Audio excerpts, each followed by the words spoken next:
Sana ko. Sana may makatulong na sa akin. Ha?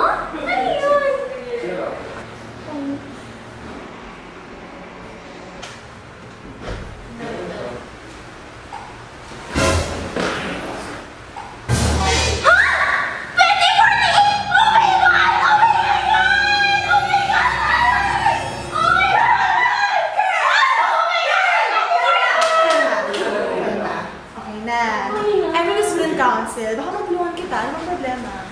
Kasi nakita ko ng 2048 na.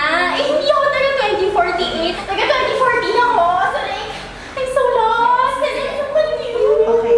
So ganito gawin natin. Pasok tayo sa council office. Kasi may mga taong makatulong sa'yo. Tara. Pero wait, mag-eye scanner muna tayo. Security initiative with the council. Wow. Ikaw naman.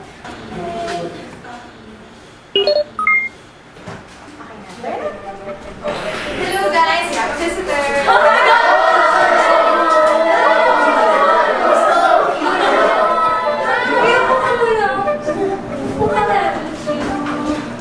So ano ba nangyari sa'yo?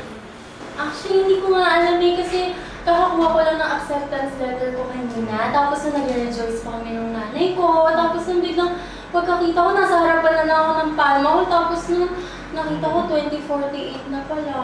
Baka naging ko na naman yung time Tesseract. Ako na madali na isolve yan. Wait, anong time Tesseract? Don't worry. Kasi may kilala kaming expert in time travel. We can refer you to him. Yeah, he'll know just what to do. Let's call him na. What's happening? Hello, Student Council! Hey!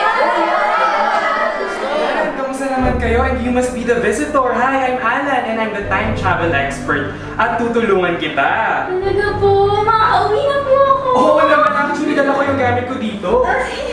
Ayan, ito ang ating very efficient at very technologically advanced na time tesseract. Kaya tara magkapit-busy na tayo para makabalik ka na sa 2014 mo.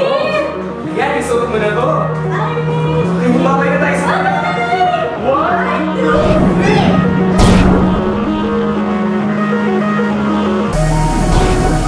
Ayan, nandito na tayo sa loob ng